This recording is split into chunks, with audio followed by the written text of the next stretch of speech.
Так, народ, сегодня я всем открою страшную тайну. Выключаем серьезные лица и включаем свои мозги. Потому что логика это наше все.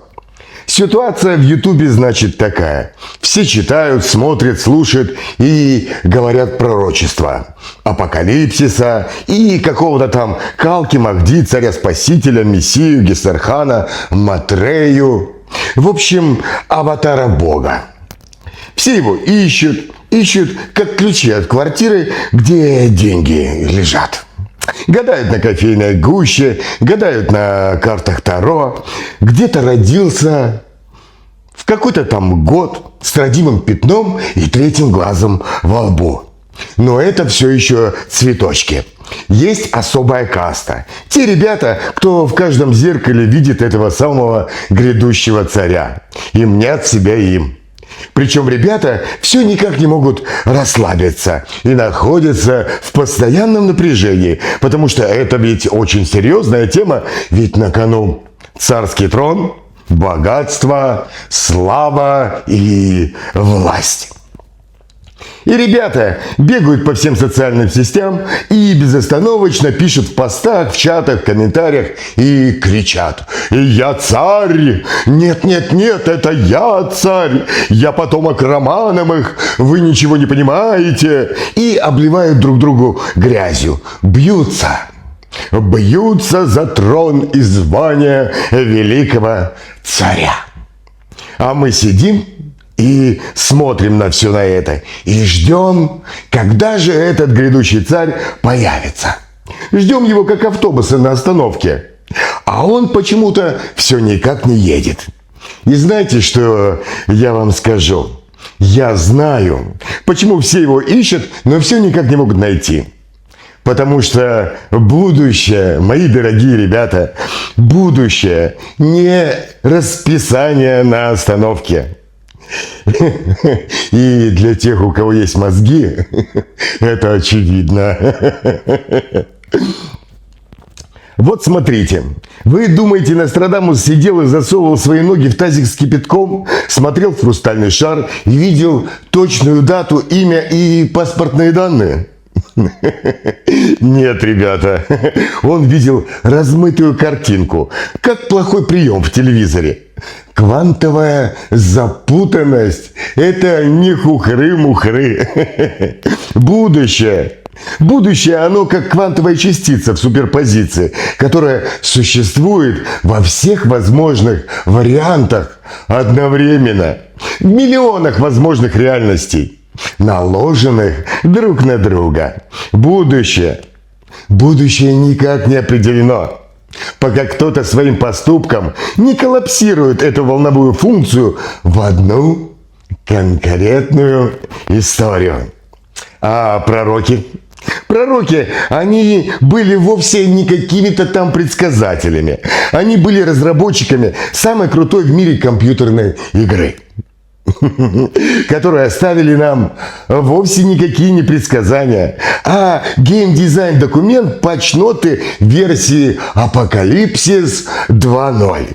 И они нам написали: вот вам архетип аватар Калки.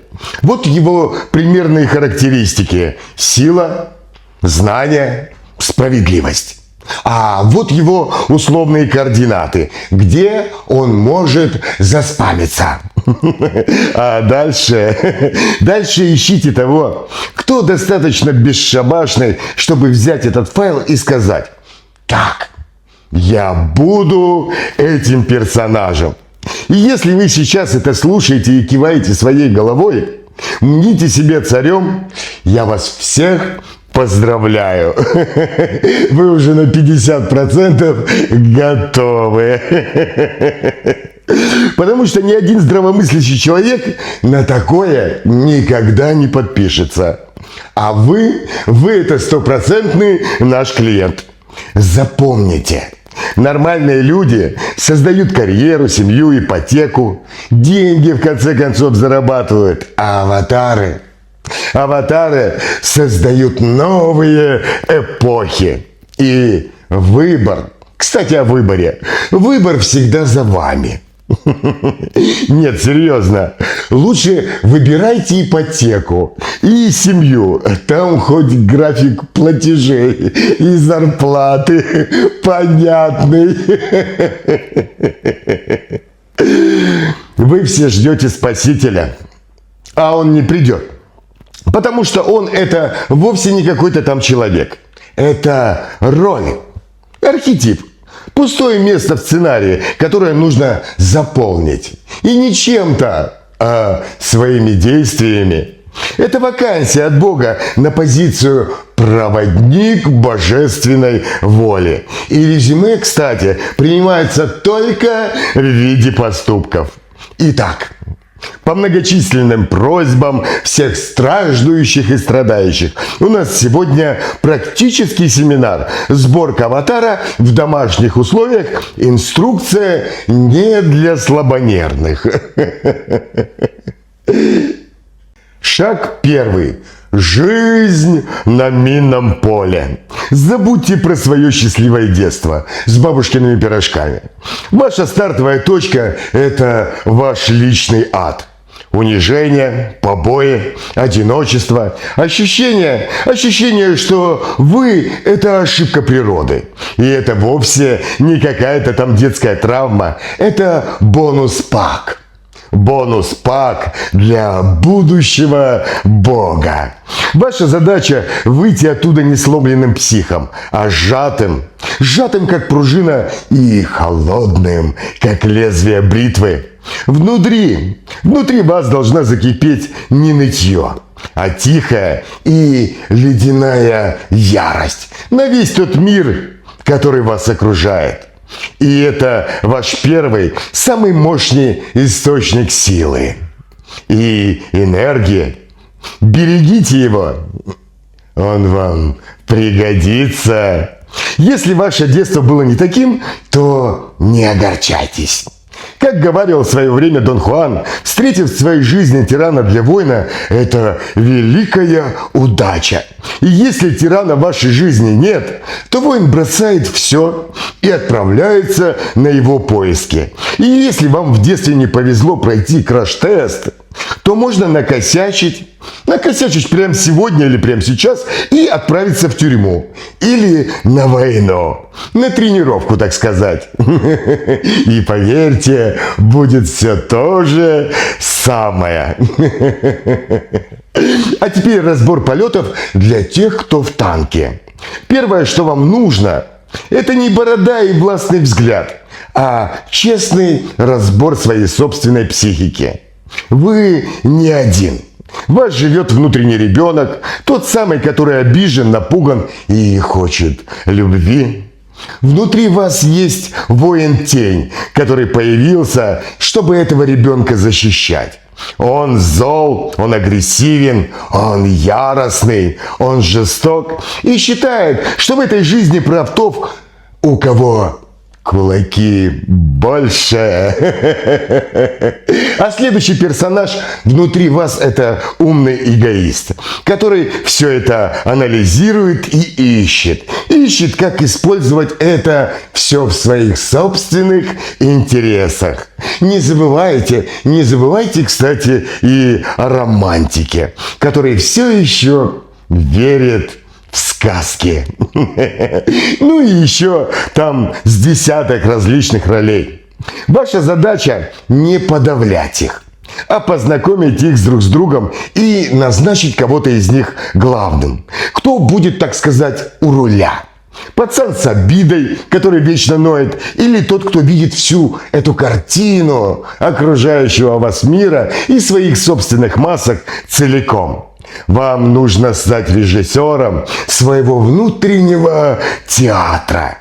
И пока вы не управляете этим зоопарком, вы не управляете в своей жизни абсолютно ничем. И что же вы получите в итоге? А вы получите суровый взгляд, недоверие к людям и умение выживать. выживать в любых условиях и невероятнейшую мотивацию доказать всем, что все они ошибаются. Потому что самое лучшее топливо – это ваша собственная боль и страх. Страхи, которые вы должны победить внутри себя. Шаг второй. Стать ходячей свалкой знаний. Теперь впихиваем в свою черепушку абсолютно все. Библию, Коран, Бхагавад-гиту, Кастанеду, учебник по квантовой физике, труды Сталина и Ленина, мануал по сборке Икея и все, до чего вы сможете только дотянуться. Читайте. Читайте, пока ваши глаза не потекут. А потом самое важное. Забудьте все. Не зазубривайте, а переваривайте. Вы ищете вовсе не какие-то там знания. Вы ищете единый принцип, который скрыт за всеми текстами. Сидеть и перечитывать одно пророчество – это уровень фанатика. Создателю нужен синтез. Ваш мозг должен стать тем местом, где мирно уживается на одной полке Бхагавад-гита и эзотерика, Евангелие и квантовая физика, суфийские притчи и учебник по психологии, философия стоиков и современная социология, труды Ленина и политэкономика. И все это вам нужно. Нужно не для того, чтобы всем этим хвастаться или же поклоняться, а чтобы понять. Все эти книги говорят об одном и том же, но на разных языках и разными словами. Вы ищете не различия, вы ищете единый закон, который скрыт за всеми этими текстами. И это ваше будущее. Ваше будущее священное писание. Не догма, не инструкция, а книжка по эксплуатации этой реальности. Шаг третий. География подвига. Пророчества твердят. Родился там-то и там-то, в таком-то месте. И вы все думаете, что это GPS-координаты. Но нет, это координаты смысла. Родиться нужно просто в месте максимального отвержения и боли. И окружающей вас тьмы. Ваша каторга – это ваша личная травма. Ваше самое больное и постыдное место, которое вы прячете. И именно там скрыта вся ваша сила.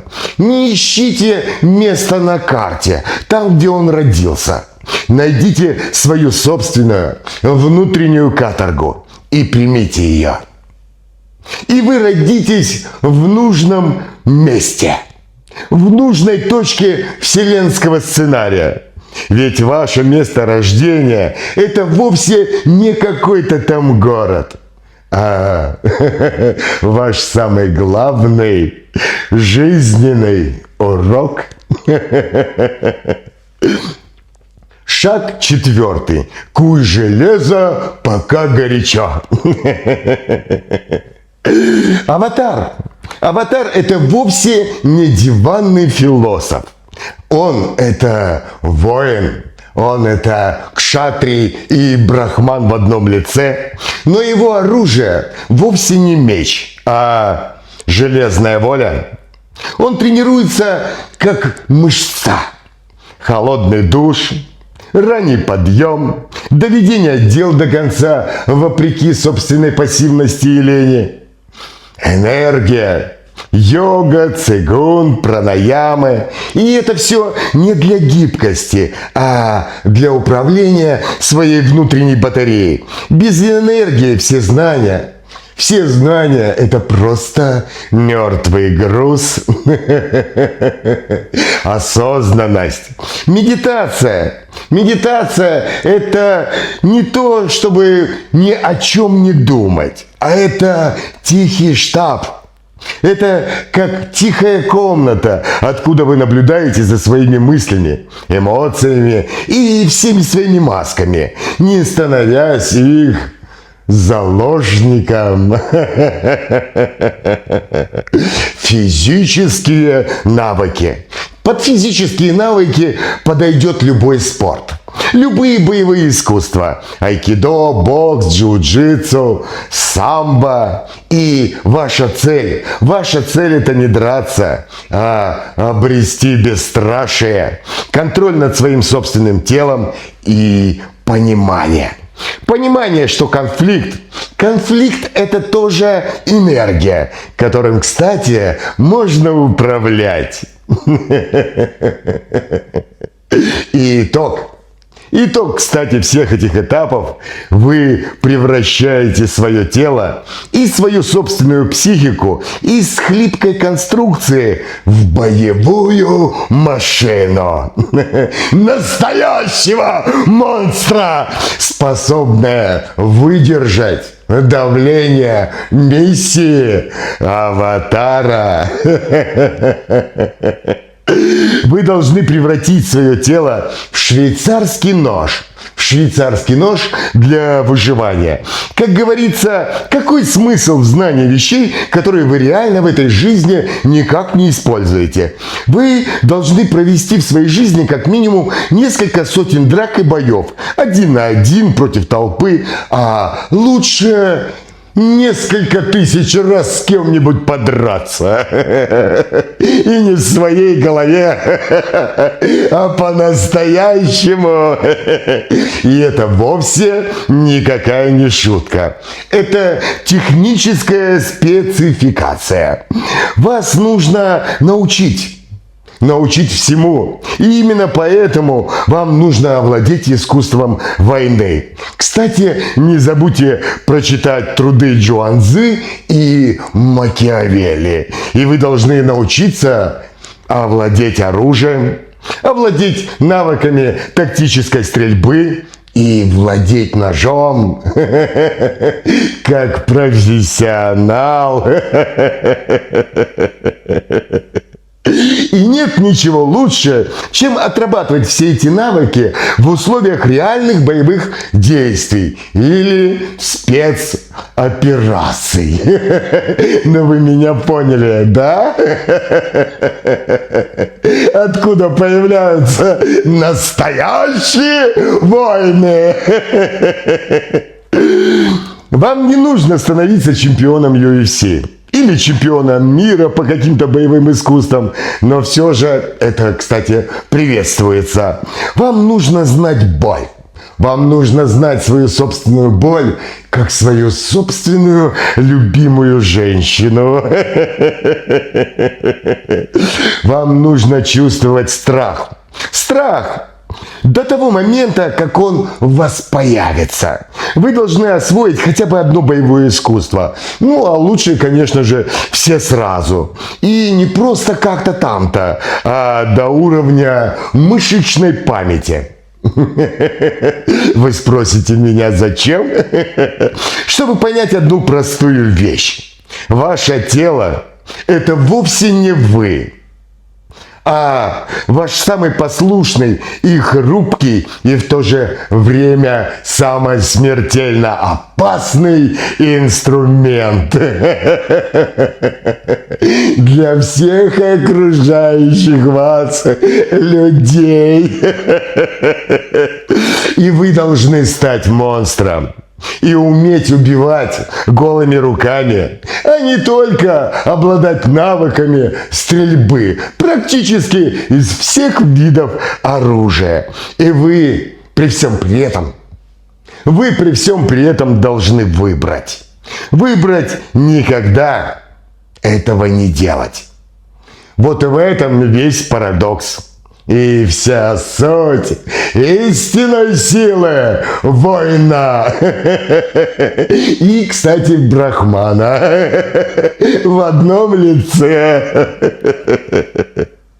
И на закусочку бонус-трек, так сказать. Прыжки с 5-го этажа и вовсе, кстати, не метафорически. И желательно не один раз.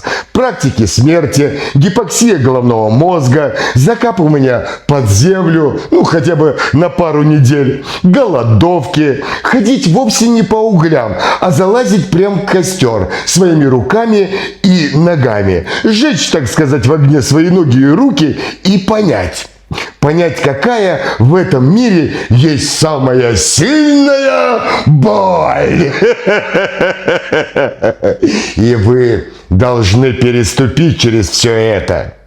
И не из какого-то там мазохизма, а это все стресс-тесты для вашего собственного сознания, чтобы в конце концов понять, где кончается ваше «я» и начинается ваше «не я», где кончается ваш страх смерти и начинается дикое любопытство. А что же там за дверью?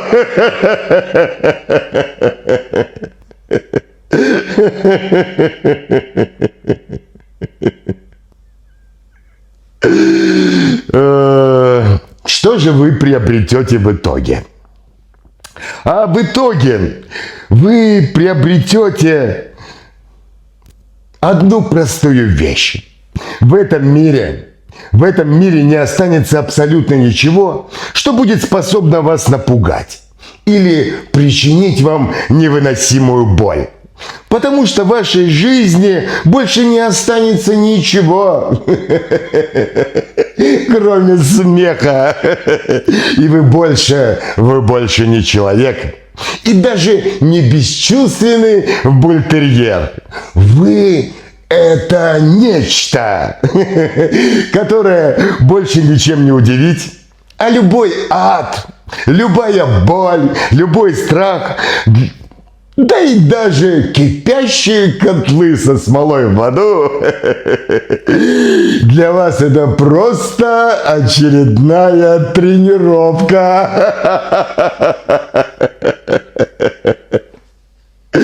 Шаг 5.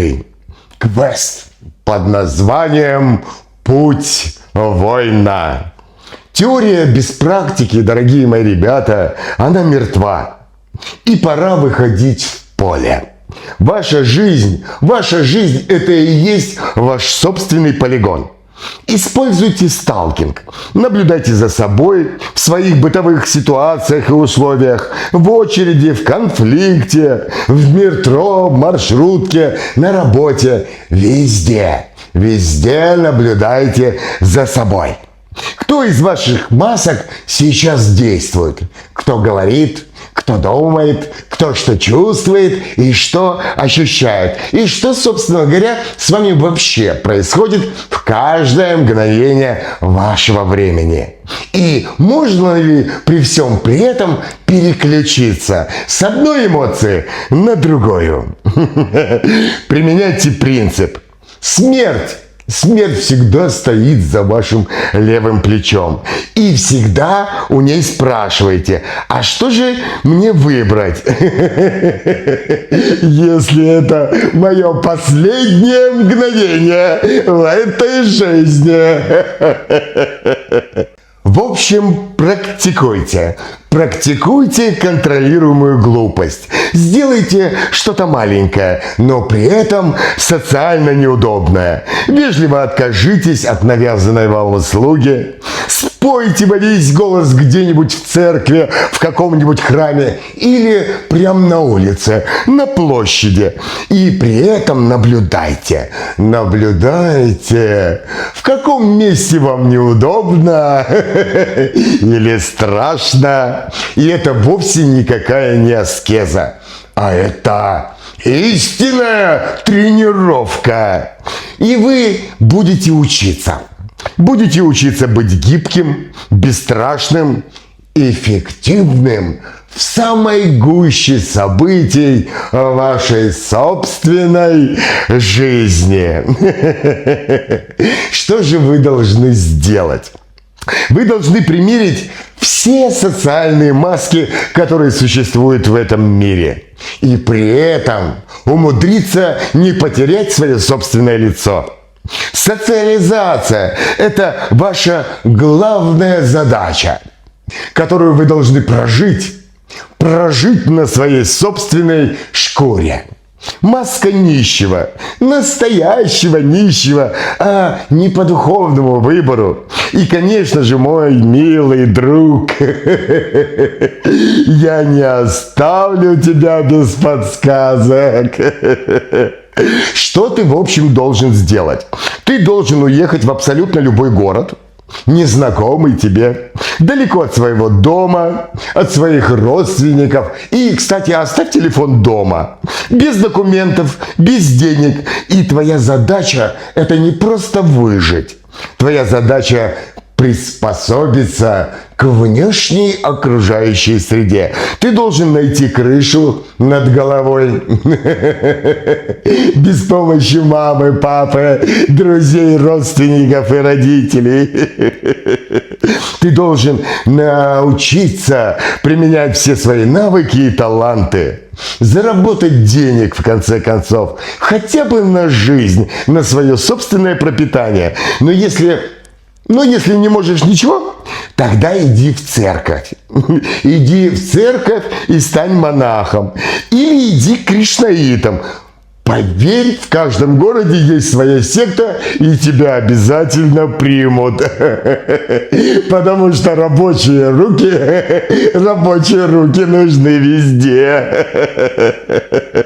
Ну, а если совсем тебе что-то непонятно, что делать и как выживать, тогда читай рекламу на остановках и на телеграфных столбах. Там есть и жилье, и работа. Все для тех, кто потерял свои документы. К чему это приведет?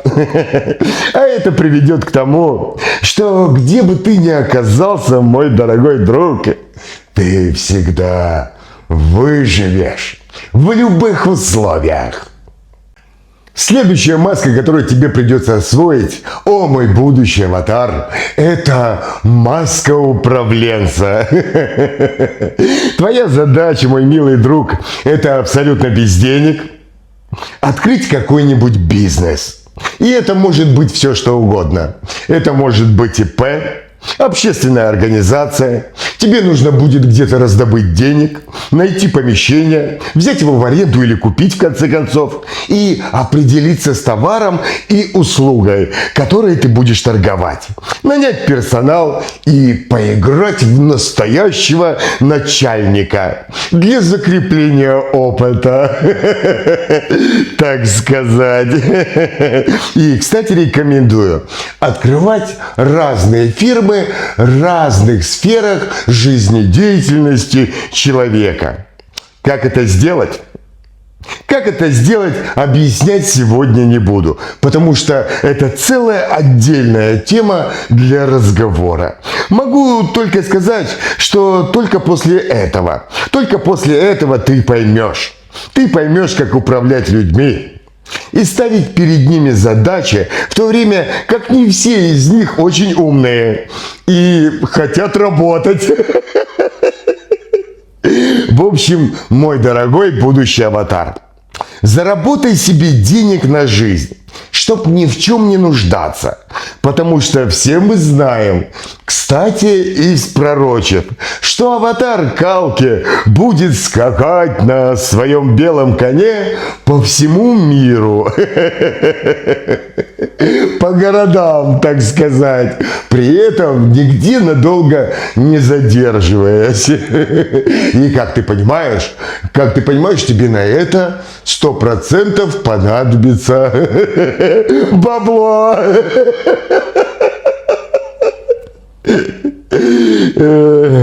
Также тебе, кстати, придется освоить маски преступника, ну, хотя бы в своих собственных фантазиях, но лучше все-таки в пограничных поступках. Маску военного, посидеть, так сказать, в окопе, чтобы пули свистели над головой. Надеть на себя маску учителя, собрать вокруг себя секту страждущих.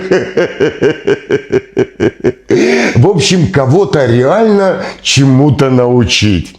Ну и в конце концов, тебе придется одеть маску изгоя, который чужой, всегда чужой среди своих. И чужой среди чужих.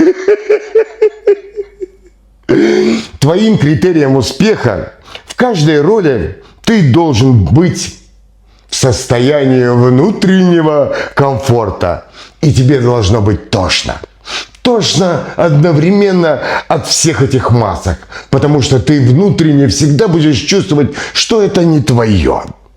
Ты должен увидеть иллюзорность всех социальных игр. А потом снять все эти маски и обнаружить, что под ними ничего нет, кроме пустоты и тишина. И это твоя настоящая сила. Из этой пустоты ты сможешь надеть на себя любую нужную тебе маску, не привязываясь к ней. Шаг 6. Не религия, а операционная система. Когда ты пройдешь весь этот путь, у тебя появится чем поделиться. Чем поделиться с другими людьми.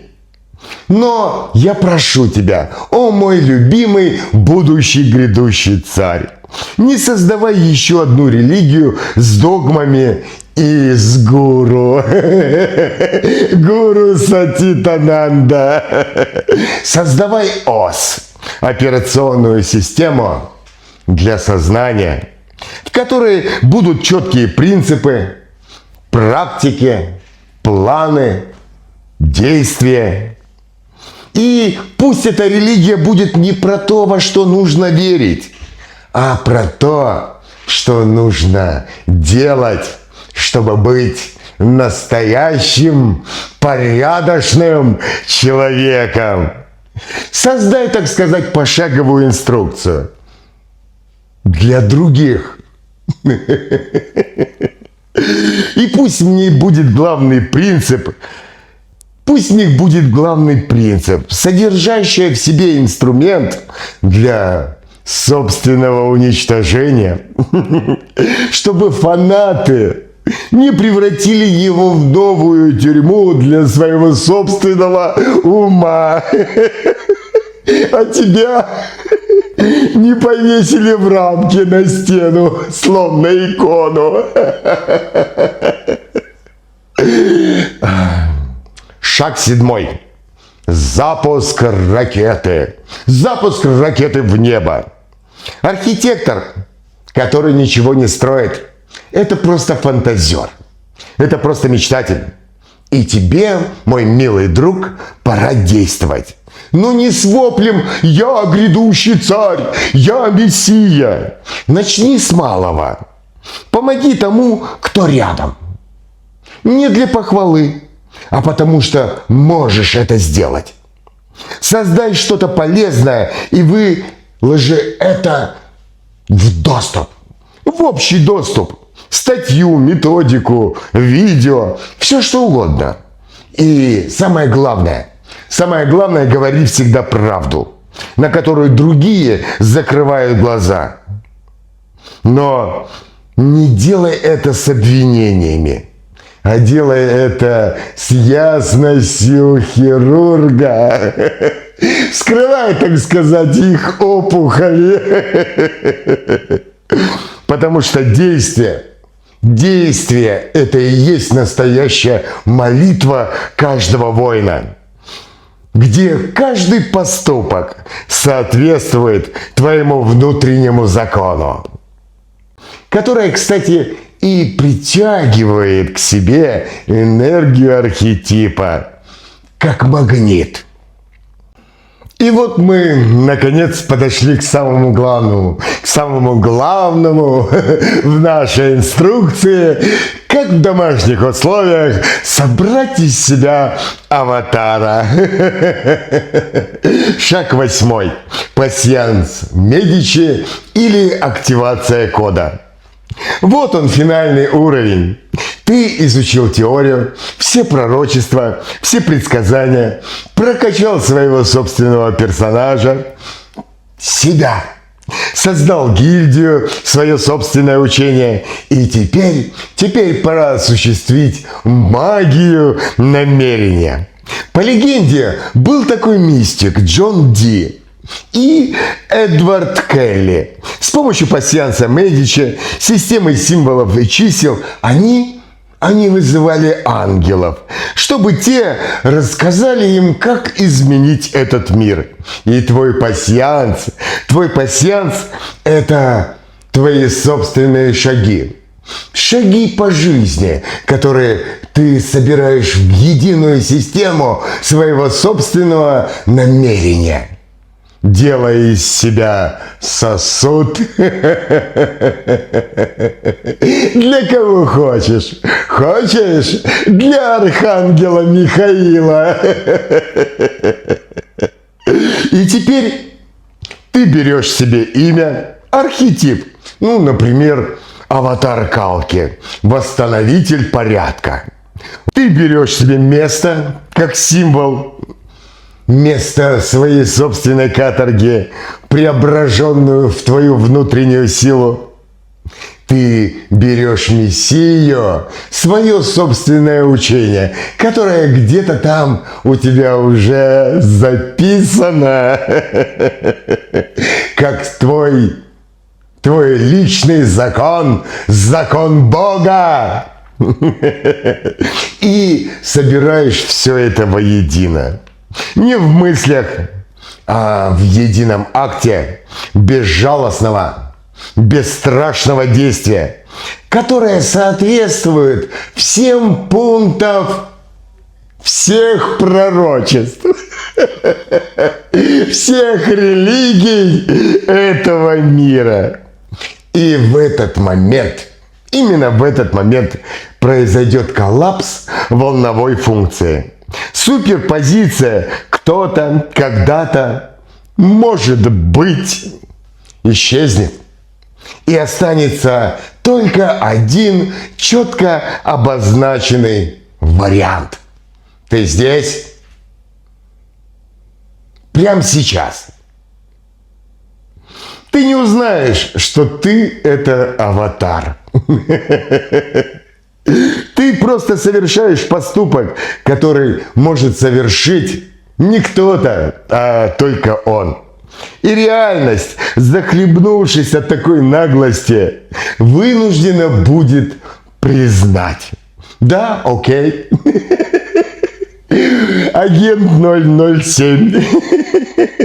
Загружена новая роль. Игрок, ваше имя теперь отображается как аватар Калки. И ты исчезнешь. И исчезнешь навсегда. И это окончательная и бесповоротная смерть твоей личности. Но, возможно, ты об этом никогда не узнаешь. В общем, ребята, а теперь по-серьезному. Все это не про то, чтобы вознестись на трон, и чтобы вам кланялись и падали перед вами на колени. Это про ответственность. Ответственность за свою собственную жизнь, за свой собственный кусок реальности, за тех, кто находится рядом с вами. Пророчество. Пророчество – это не лотерейный билет. а техническое задание от самых лучших умов человечества самому себе. Ведь в каждом поколении есть те, кто читают этот тизер, читают и говорят: так, я беру этот квест себе. И их имена мы знаем. Иисус, Кришна, Рама, Арджуна, Ошо, Гурджиев и многие другие хроники мировой саньясы. Поэтому, дорогие мои грядущие цари, перестаньте мнить себя аватаром, а все страждущие, перестаньте его искать. Собирайте его в себе. Собирайте его в себе по деталькам. Сначала будет страшно, больно, а потом будет смешно. Потом будет смешно, привычно и обыденно, потому что это станет вашей собственной жизнью. И однажды вы посмотрите в зеркало и не увидите там обиженного, брызгающего слюной и соплями ребенка. Вы не увидите там злого, яростного, агрессивного воина или учителя и философа. Вы увидите там пустоту. Пустоту, из которой весь этот цирк возникает. И это будет самый веселый момент в вашей жизни. Потому что вы поймете, что вы всегда были им. И все, что вам нужно, это просто перестать притворяться, что это не так. Потому что в сердце каждого из нас, абсолютно каждого, находится все.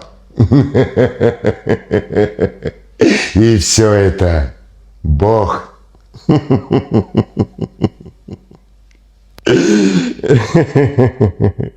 Поэтому, дорогие мои, танцуйте. Танцуйте, как настоящий воин перед лицом смерти. Танцуйте свою жизнь как танец, потому что танец – это, кстати, очень хорошая практика. Всем рекомендую. И всем удачи.